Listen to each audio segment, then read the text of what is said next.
Welcome to another episode of the Es Una Final podcast. The summer transfer window for the 2021-22 season is over, and we're here to talk about Matchday 3 of La Liga, along with all the transfer madness that took over on deadline day, and pretty much to recap whatever happened for La Liga transfers this season. I have Charlie and Michael, both of them with me today. Guys, welcome to the show. Thanks for joining. Thanks for your time.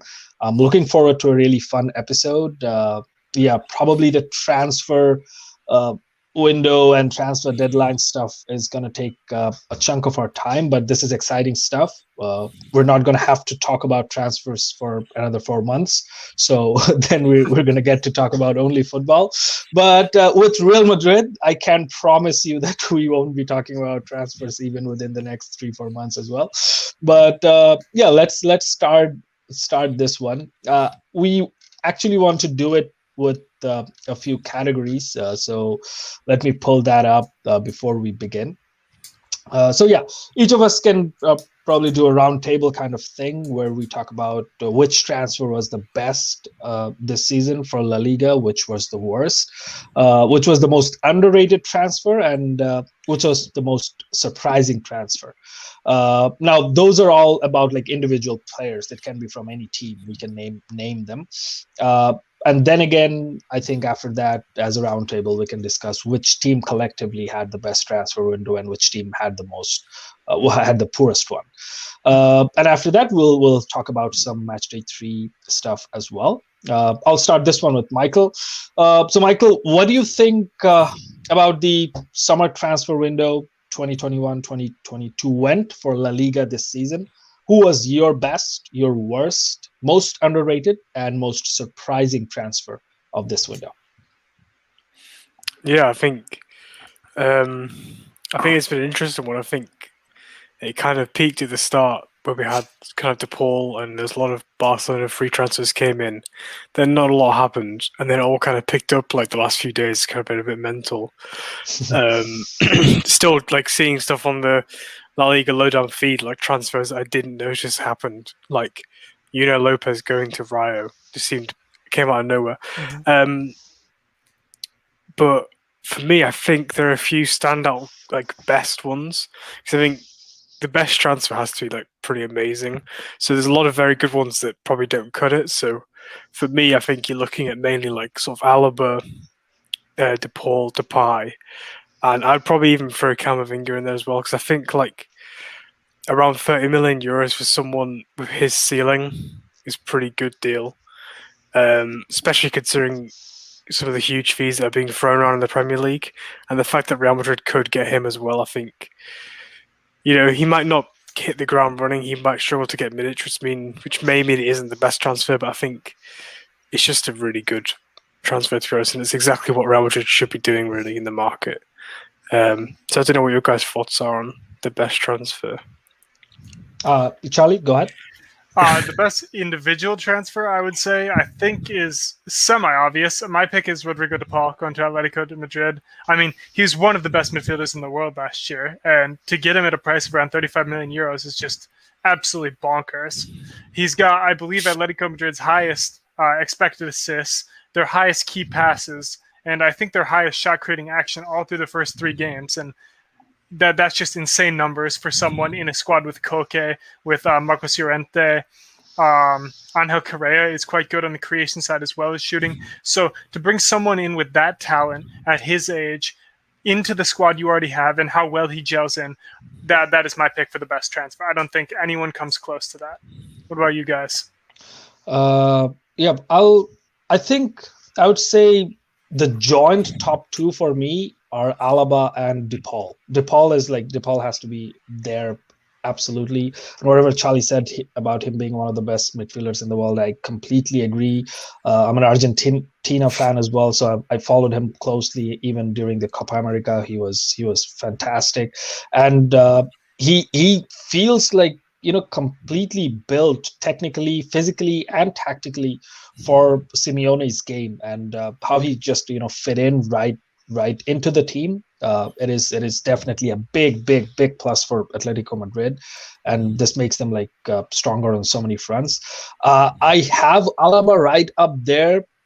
I probably wouldn't have him if we were doing this before, all the games that have been played so far. But I've been really impressed by Alaba in these 3 games. I think he lived up to the billing. He played 2 games as a left back, 1 game as a center back, and each of the games that experience that he brought in, like he's a top tier defender.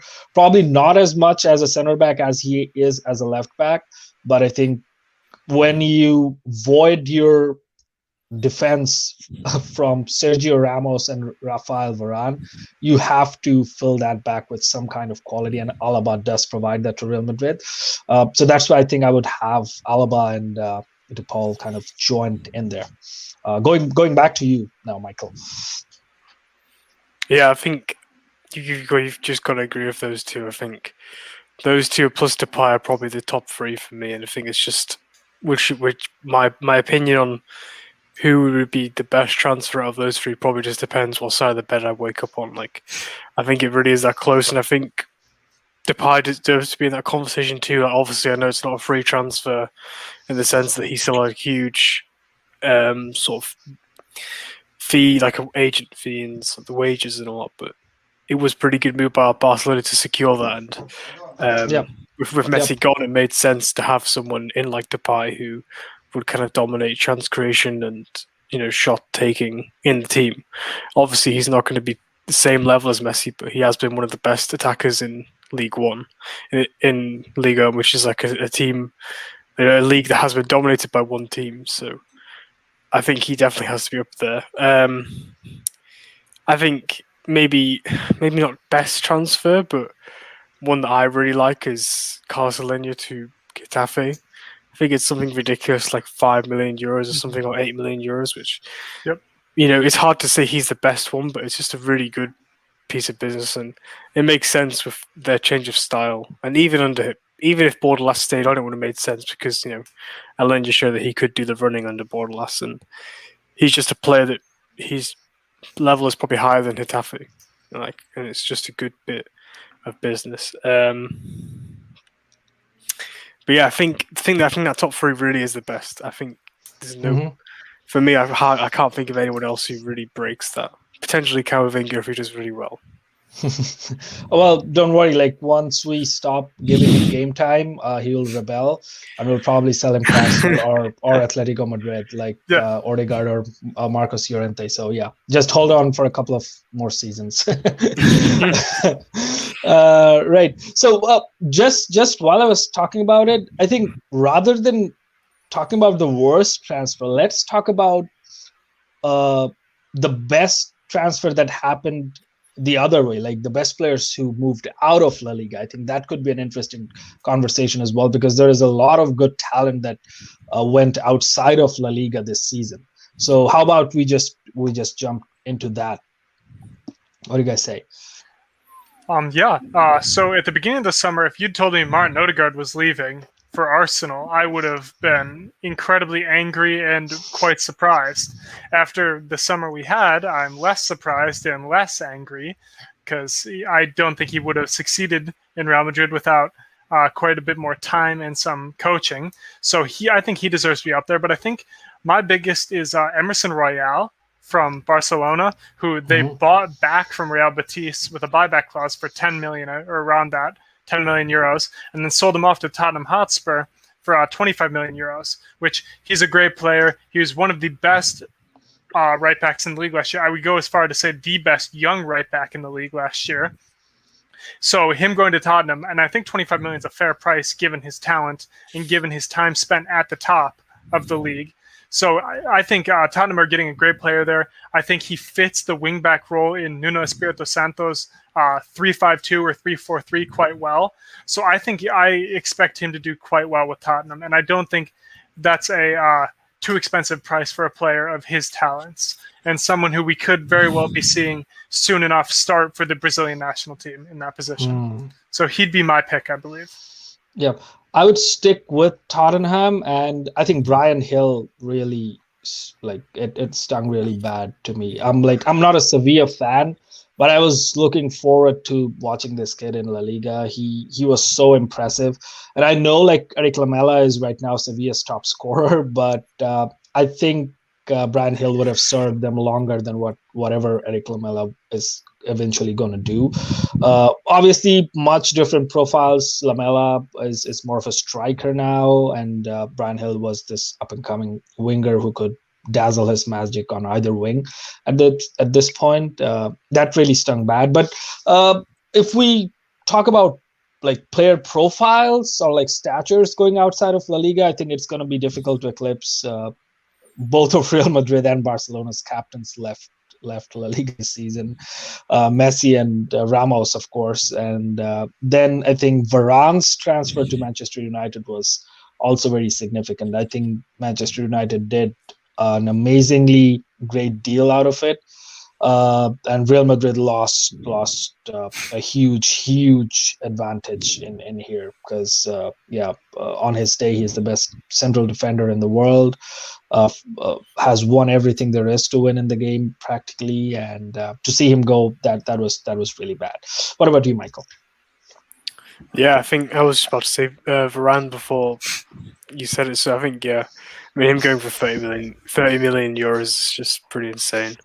I guess the other one is Saul, maybe someone who hasn't been at top level last 2 years, but 2 years ago, he was talk about 70 million euros to Bayern Munich, and Chelsea look to have got a steal. If they can get anything out of him close to what he was 2-3 years ago, then it's a pretty good deal.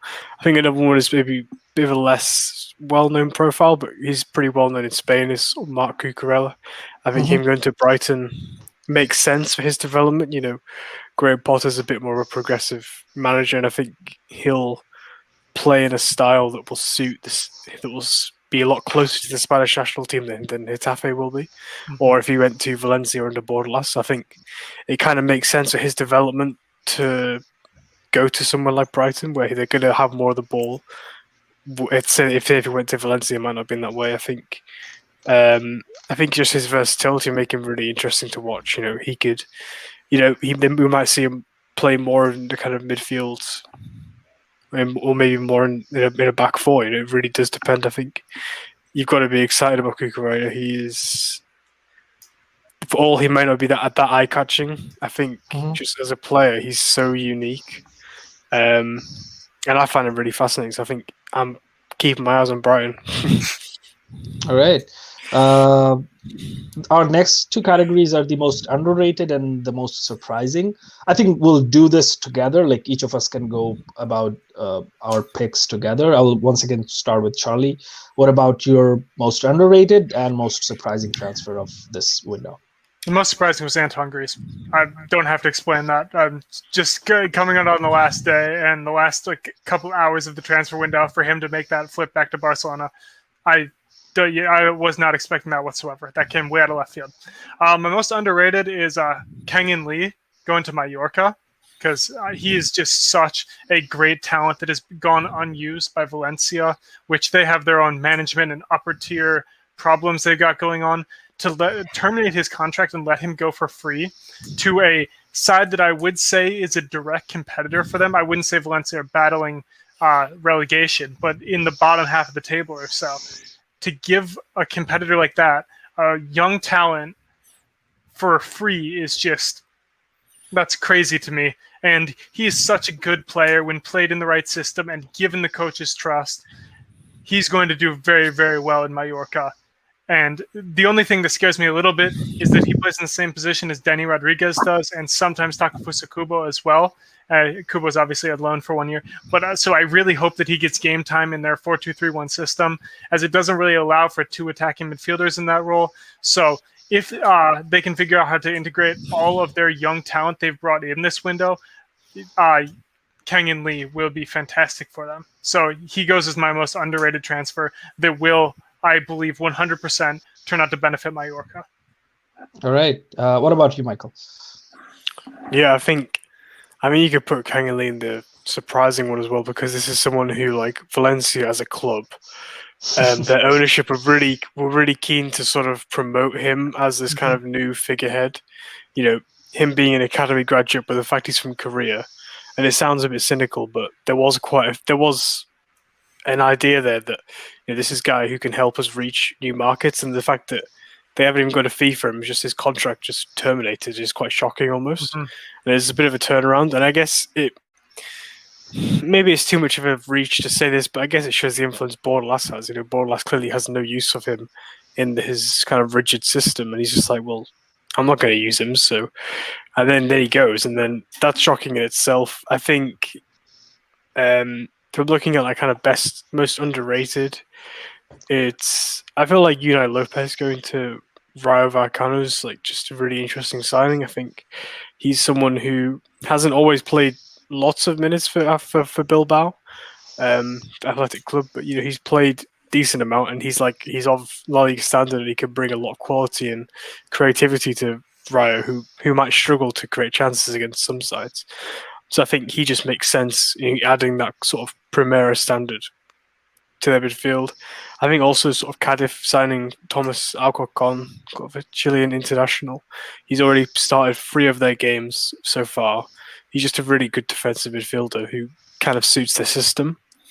That's kind of gone under the radar. I think it's around like 2 million euros or something, maybe 3 million euros. And yeah, I think there's a lot of recency bias with the transfer window, like the ones. So, for example, the reason I say Unai Lopez is because I saw it yesterday and I've been trying to find out how it all happened.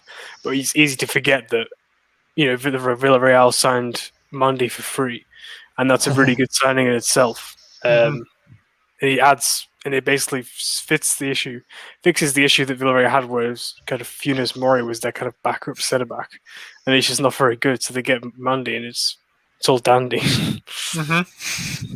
Yeah. I agree. Until he ends up running back to his own goal in the wall. Yeah, that was not great. I think my most underrated would be Carlos Selenia to Getafe, like the permanent deal.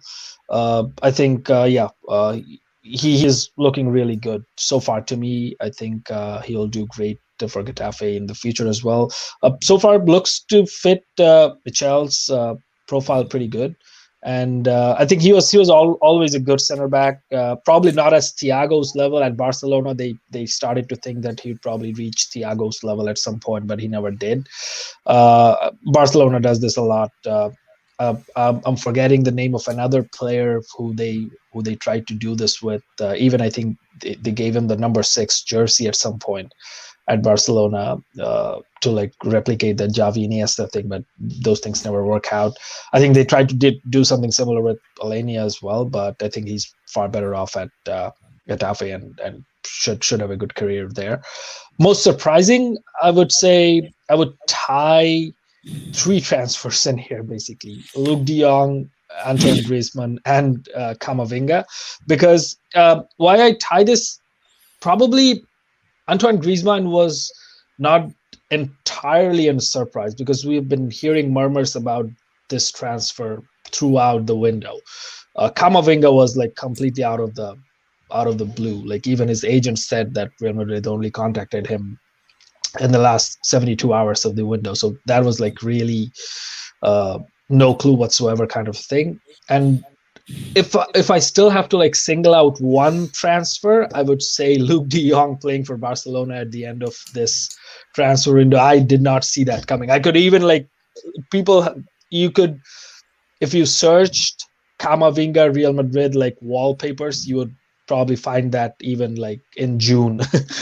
So Antoine Griezmann's rumors were going anyway, but Luke De Jong to Barcelona is a strange deal for me. Like obviously they need someone to replace Griezmann, not like Griezmann personally, but like to have another striker because Aguero has injury issues himself, and they only have Braithwaite and Depay at this stage.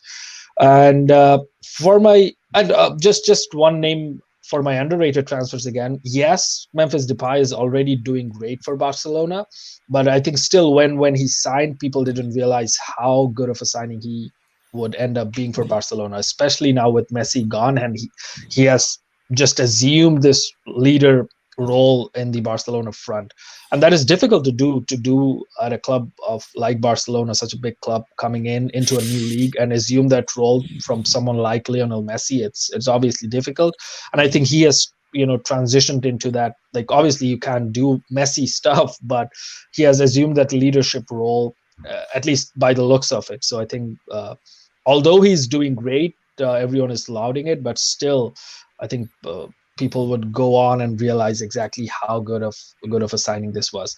I think I've said way too many good things about Barcelona. I hope none of this comes true and like Depay ends up scoring 4 goals at the end of the season. But so just to wrap up our transfer conversation, I will once again go back to Charlie and Michael. Charlie, starting with you, which team had the best transfer window and which team had the worst?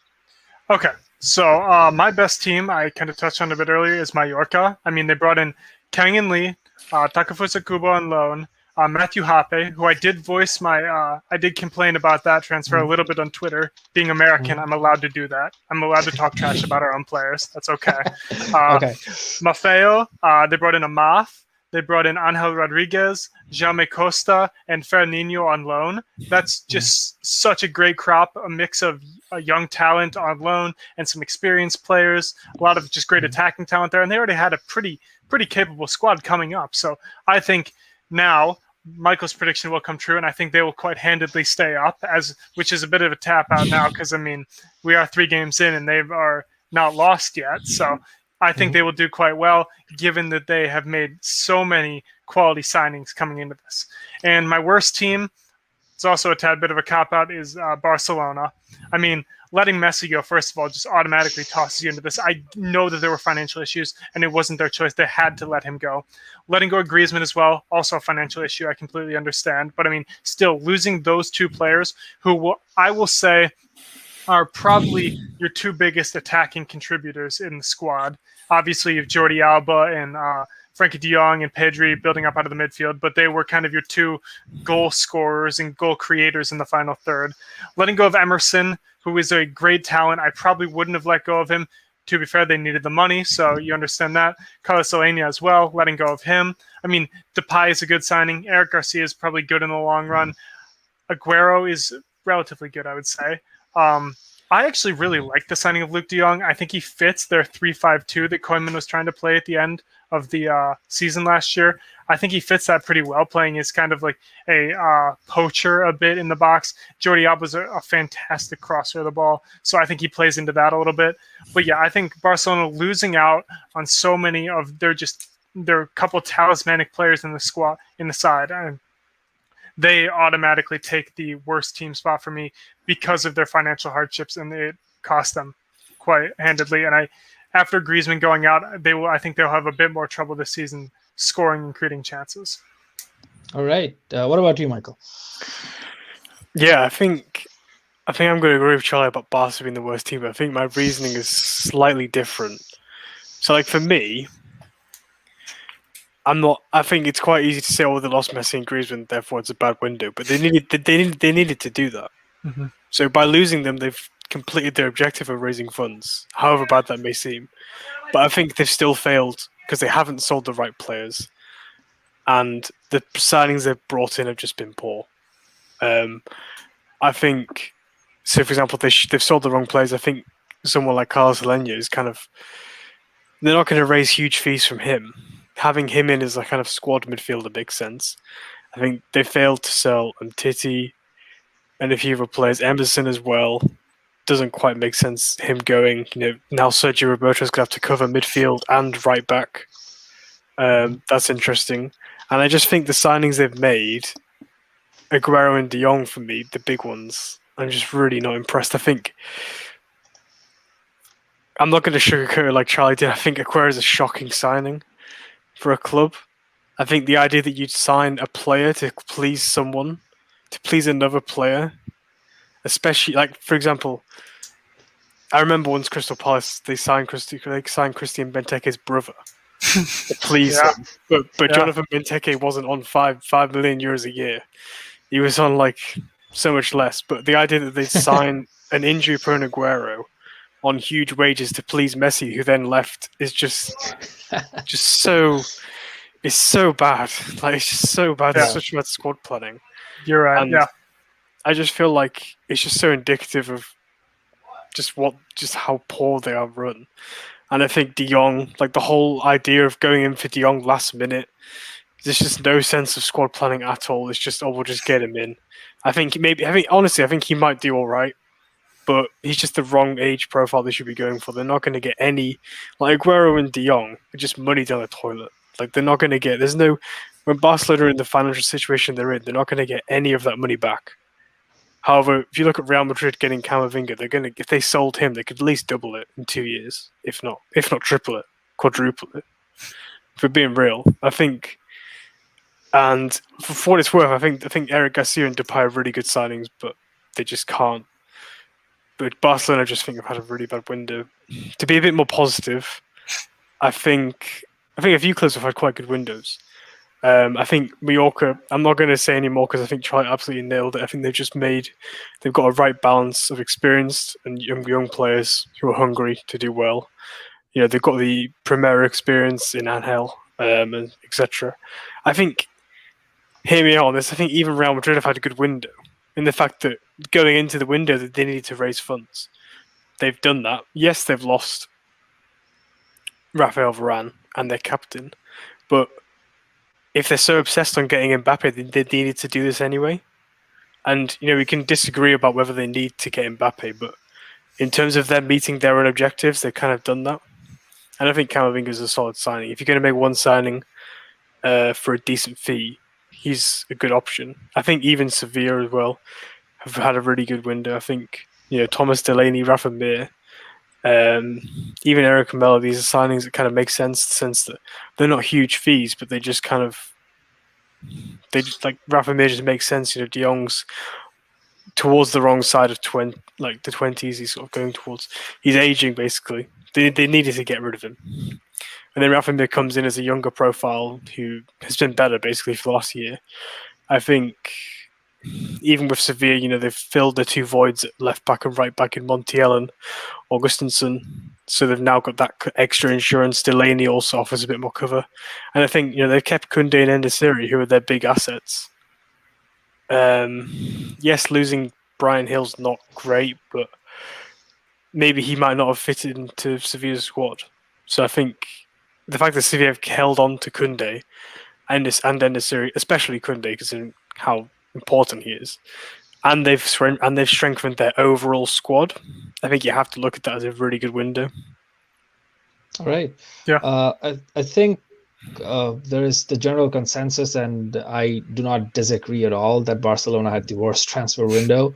And especially, I think I can even talk about from, like, Charlie spoke about one angle why they had the worst. Michael did another. I can probably even touch upon in another. Like, they needed a backup left back. They even sold Junior Firpo to Leeds. So if, like, after Messi, Jordi Alba is like kind of their only, you know, starting left back.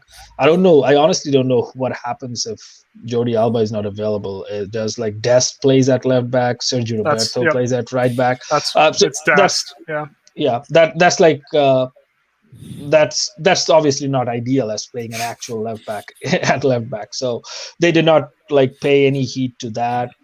They brought in players of profile they probably didn't need.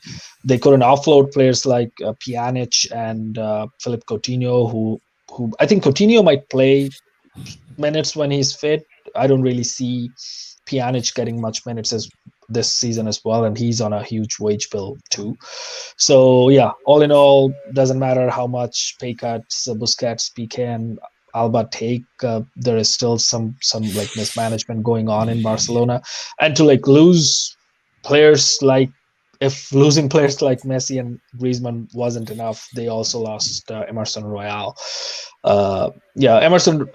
Keeping Emerson Royal probably could have, you know, kept their defense much stronger too. So yeah, Barcelona had the worst transfer window, no doubt. I think a lot of what I wanted to speak about, Michael already touched upon that. I would just add Osasuna and Atletico in that mix. I do agree, yeah, that in the end, probably if you do the cost benefit analysis, Real Madrid had a decent window, I would say. Obviously, like nothing would emotionally compensate me for losing Sergio Ramos and Rafael Varane, unless like you're signing a Delict and probably Ruben Diaz, something like that. But nothing is gonna emotionally compensate for that. But apart from that, they got a good player in Alaba. They did get a good player in Camavinga, of course. Real Madrid could have losing Odegaard doesn't seem as bad as it did now that they've signed Camavinga. And as Michael mentioned, that what their objective was, they raised funds. I would have probably liked these funds to be risen in terms of Gareth Bale's wages, Isco's wages. They have big contracts too, but Real Madrid now have something to play around with in January if they want, and definitely next summer. Yep, it's been decent, if not excellent. Sevilla, I would say same. Having lost Hill, they still brought up Rafa Mir and Lamela, who's doing well. But Atletico, I think again, since they had the best transfer of the season, kind of in Rodrigo de Paul, and having Griezmann is huge. I think it immediately puts Atletico back again as the favorites to win the league. I know people have, including Michael, might have reservations about how he's gonna gel back into the team or how the fans would accept him. But I mean, like, just give him the chance to score the first goal. I think once he scores the first goal and does a new celebration at the Wanda Metropolitano, everything's gonna get sorted, and it's right back on. And not to mention, like, Atletico made some very significant renewals as well. We haven't talked about those. They renewed Marcos Llorente for until 2027. They renewed Jimenez, Savage, all of these guys. So all in all, I think they had it pretty bang on as well. On that note, we're almost half an hour through our podcast. We'll take like around another 15-20 minutes and wrap up the Matchday 3 talk. So what basically we're going to do, each of us are going to talk about one or two games and try to give you an overall overview of those games. This one I will start with Michael. Michael, pick your games and talk us through. How did you find Matchday 3 of La Liga? Yeah, Matchday 3 was definitely eventful. I didn't get to watch as many games as I would have hoped to, but that's just because it's like a sort of national holiday in the UK, and I just found myself working all the way through it. But I'm going to start with Rayo Vallecano. I think them not smashing Granada, but they were pretty dominant, and it was quite eye-opening. Yeah, I've just thought they just sort of dominated the transgression. Granada could barely get out. They really didn't look that solid. I think a lot of people were kind of were just kind of shocked at Rayo just doing so well. I don't want to say like, oh, the smart ass, but I'm not too shocked at them beating Granada so comfortably. I feel like Rayo's style lends themselves to kind of wiping away teams that maybe are similar quality to them at home, because I feel like, you know, Rayo have the capacity to really, they're a bit like Leeds, I guess, in the Premier League, in the sense that they're so intense, and their whole style is to choke teams out with sort of pressing and just being as far more intense as them, that I think they can just blow team away sometimes. I think Rayo's passes per defensive action was something like 6.5, so it's just pretty good. They just barely let Granada get out of the blocks, and I think, you know, it's hard to not look at this result and question Mehdi's brain about Granada, but I think,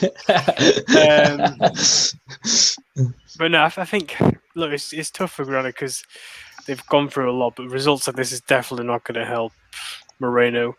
I think there's already talk about him being one of the first managers to go. I think maybe it's a bit too soon for that, but they just really didn't look that promising. And I think, you know, this was Rayo without Sergio Guardiola, without Lopez, without potentially even Radamel Falcao, who we didn't mention, who all could add to them. So I think, you know, if Rayo can do a few more games like this, there's no reason why they can't stay up.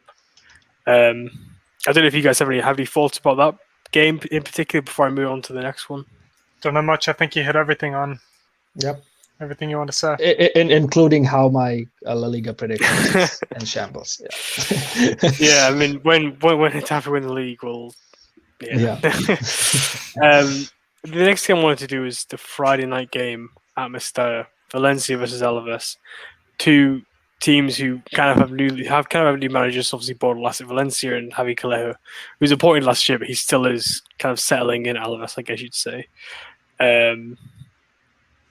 Just not how dominant Valencia were, because they weren't like as dominant as maybe other teams might have been against this Alaves side who really didn't look that good. Alaves were just so limited in terms of how getting out, and the shots they were taking were so unfavourable as well. And I just kind of want to highlight an individual performance here. I was really impressed by Maxi Gomez, who I think he hasn't scored in any of the first 3 games, but I think he's done everything that Bordalas would have wanted him to do.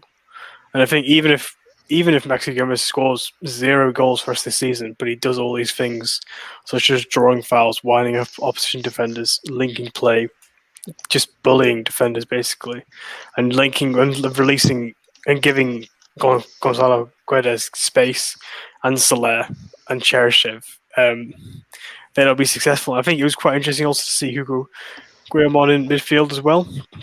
Obviously, we only got to see about 30 seconds of him in midfield in the first game before he got sent off. But no, he was interesting. He wasn't too spectacular on the ball. He was just sort of nothing special, just quite brutish. It's quite intense, just kind of what you'd expect from him in midfield. He's almost trying to replicate the kind of Aaron Barry role for Getafe, which I think will be interesting to see how. And if Bordalas sticks with him, I think there's already talk about Aaron Barry potentially going to Valencia in January. But yeah, and it's just really cool to see Valencia already just so clearly aligned with Bordalas, and the players just seem so up for it. They seem to have bought into it straight away, which I guess speaks a lot to Bordalas' kind of cult of personality almost. All right. Thanks, Michael. Charlie, I'll move over to you. Yeah, I'm going to talk about the Mallorca-Espanyol game. I know I'm talking a lot about Mallorca this time, but I'm just all over them right now. They're playing so well. Everything is just going so well. Luis Garcia has them going on all cylinders. Their back line against Espanyol, Maffeo, Russo, Valgent, and Brian Olivan were fantastic. I think Espanyol only took around 8 or so shots in that match, and 2 or 3 were on target. So, I mean, they did very, very well. And you have to give credit to Baba and the always classy Salva Sevilla. They both did quite well shielding the back line, preventing any sort of chances from Espanyol. But you also have to look at this from the Espanyol side, because while it's Mallorca's job to try and stop them, it's also Espanyol's job to try and take the game to them and try and force chances and things like that. And Espanyol just haven't been doing that since they came up. And I predicted them to finish around 10th in the league this season, and they have just been a shambles offensively.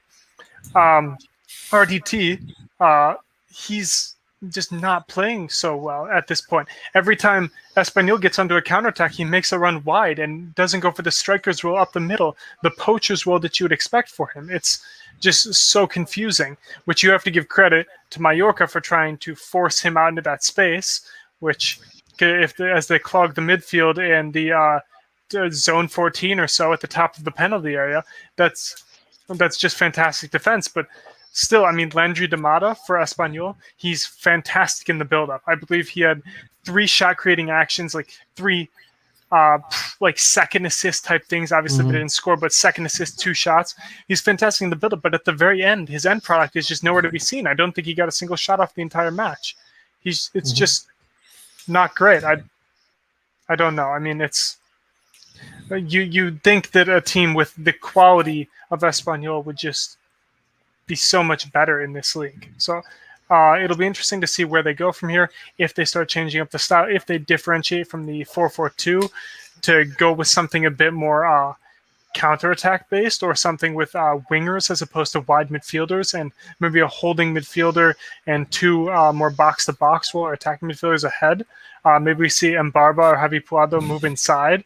I don't know. I mean, I think that Espanyol really need to work on how they get the ball into the penalty area and into good shooting positions for their forwards. Because right now their buildup is just fine, but in the final third they're not creating much. And when they do create chances, their forwards just squander them. So a bit of finishing practice for RDT and Landrito Mata, and maybe you switch to a crossing-based system. I don't know. They seem to have the players that can win the headers, but as of now, they just don't have much going on in the attacking third, and it's just kind of disappointing for a team that we all thought would light up the league, but they haven't won a match as of yet, and I don't believe they've scored either. It's disappointing to see. So I am interested to see where they go from here, and I'm very interested to see how Mallorca continues to do, because we saw Fernandinho make his debut, an absolutely excellent goal to win the match. If he continues to play like this and continues to start, which I will be very, very interested to see how he competes with Matthew Hoppe for that starter role, because Hoppe, aside from his defensive work, he's a very, very intense pressure, which doesn't fit Luis Garcia's system with Mallorca too much. He's not as good as a finner as Fernandinho, and so I think Fernandinho will continue to start. And but I think that there will be some great competition between the two. I don't think Angel will be in the fold too much, so we'll have to see how that goes. But yeah, Danny Rodriguez was my man of the match by far. 3 key passes or something like that. No, he scored the goal. Sorry, did he not? I must be thinking of something else. Yeah, Danny Rodriguez scored the goal. Did, yeah, that's way off on me. Yeah, Danny Rodriguez was fantastic. His distribution from that center number 10 role, the goal he took was just great, very well timed. He's been fantastic. I was looking very much forward to seeing how he did coming up into the La Liga for this season, and he's managed to just go above and beyond my expectations. Very pleased with him. Very pleased with how he links up with the wide midfielders in the 4-2-3-1. So yeah, very pleased with him. I cannot wait to see how he continues to play. So moving on to the next game, Mehdi and I were planning on talking about the Real Madrid match a little bit against Real Betis, the final away match of Real Madrid's 3 stint at the beginning of the season. And I will say Real Madrid did walk away with the 3 points, which is good. But this was not the best performance we've seen from the side. And mainly, I think that goes down to Fede Valverde and Isco having pretty quiet matches in midfield. The link-up play, which we saw from Isco in the prior match against Levante, just wasn't there. Gareth Bale was also very quiet. His off-the-ball movement, I will give him, was very good in creating movement for Carvajal on the wing and things like that. But on the ball, he failed to do much. He even failed to take his very long shots, his cut in and shoot from 20 or 30 yards out, which has now become a staple of his performances. Danny Carvajal coming back into the lineup, I don't think he played very well. I think his poor performance was overshadowed by the goal, which was a fantastic first-time strike. That was very well taken. Just a perfect cross from Karim Benzema. He's been on fire. I think 4 or 5 actually goal involvements in his past 3 games. So, well, he's been just on fire this season. The back line, I think, was just a bit off. The chemistry is obviously not there. David Alaba starting at center back. They're going to need some game time before we actually start to worry about how they all perform together. Miguel Gutierrez, it was great to see him out there. He didn't do anything too spectacular aside from his the stopping of Batista's counterattack late in the second half. That was incredibly lucky, I'll say. I don't think there was too much skill involved. It was he guessed correctly on where the ball was going. And so it was just incredibly lucky. And then to take it down and score immediately from that is just the perfect way to score. Just take it right out of their hands and put it in at the other end. Yeah, but Betis created quite a few chances, which we've seen them do in the past couple of matches, but they actually had a bit of closer coming on their finishing, which we saw in the final play of the match where Betis had a cross from, I believe, Christian Teo going to Montoya, the right back, and Thibaut Courtois came out and grabbed that. That was terrifying. On the edge of my seat for that one. They had the part that Miguel Gutierrez stopped, and Courtois had a very good game because there were quite a few chances that he had to stop. Yeah, Real Madrid really needs to work on how they're going to limit their opponents creating chances, and that does come down to their backline having the chemistry issues and things like that, and it'll all come together eventually, I believe. But as of right now, I think they might need a bit more reinforcement on defense, which is where I'm very excited to see Eduardo Camavinga come in, because he is an excellent presser, one of the best tacklers I've ever seen. That's one thing he really brings to his game. So I think if he and Casemiro can get into the lineup together, I think that'll do very well to shore up Real Madrid's defensive issues we've seen early this season. Yeah, especially like I can already like lick my lips thinking of a Casemiro, Camavinga, and Fede Valverde midfield would be like devastating. Like I would like to start that team against something like Valencia or Getafe, maybe. Like but speaking about the game, I do agree it was an underwhelming performance, but we went away with an Atletico Madrid win, like a 1-0, a narrow 1-0 victory. But yeah, bang on, Charlie, that Carvajal didn't have a good game. He was up on the ball. He was poor all night except for that one shot. I think he wasn't able to get his crosses out of his feet, and even defensively, I think he struggled a little bit. Eder Militao is another player who frustrated me in this game. I think there is some severe confidence issue in this player, because what frustrates me is that you don't need to like channel some confidence from outer planet or something. Just channel your confidence from what you did last season. Like Varane and Ramos was injured for a lengthy period of time, and Nacho and Militao did exceptionally well. That got us all excited that probably Militao would be able to, keep this form. But unfortunately, he hasn't started the season on the right footing.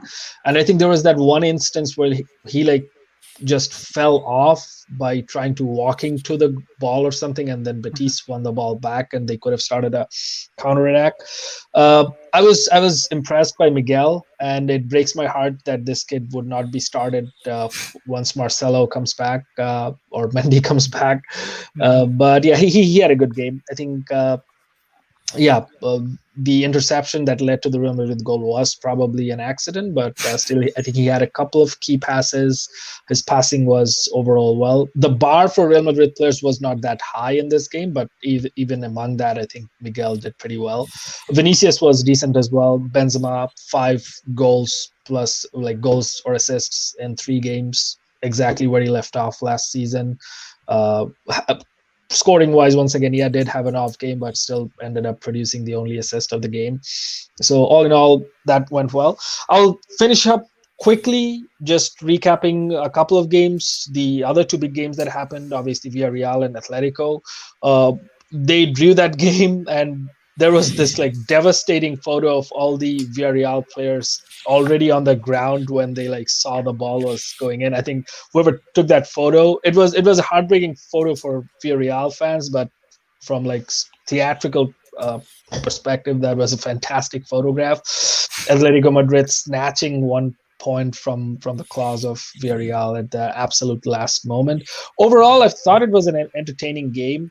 I was only following the scores. Right at the moment that I started to watch the game, Luis Suarez scored immediately. I'm like, of course, you score.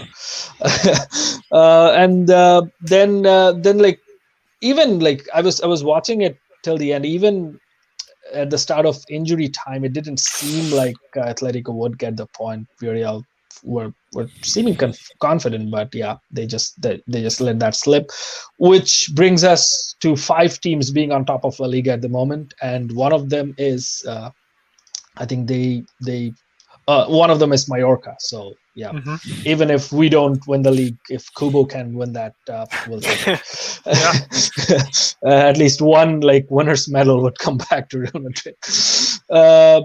But yeah, and the other game was Barcelona Getafe. The standout performer in this game for me was Memphis Depay once again. Like the amount of power he struck the ball with for his goal, it was scary to watch. And I think that is the way Barcelona are going to go now. Like previously they used to find Lionel Messi on that right hand side, and then he would do some magic and cut in into the right, cut in into the left, and then take a shot. Obviously, Depay's game is probably an unsophisticated version and a different version of that. But I think that's the man Barcelona relies on right now to carry their attack.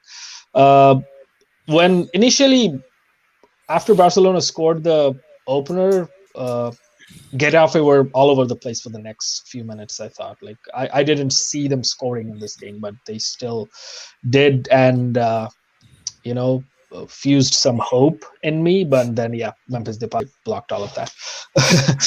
So that was La Liga Match Day 3. I thank our listeners and viewers very much for being with us. Your support has been pivotal for us. We do hope that you keep supporting us, keep sharing our name as Una Final Pod on Twitter as we intend to grow with you. Thank you so much, Charlie and Michael, as well, for joining me on this episode for the La Liga transfer recap for summer 2021-22, and also the recap of Match Day 3. We will be back with the recap of the Match Day 4 as well. Until then, stay tuned and keep following us.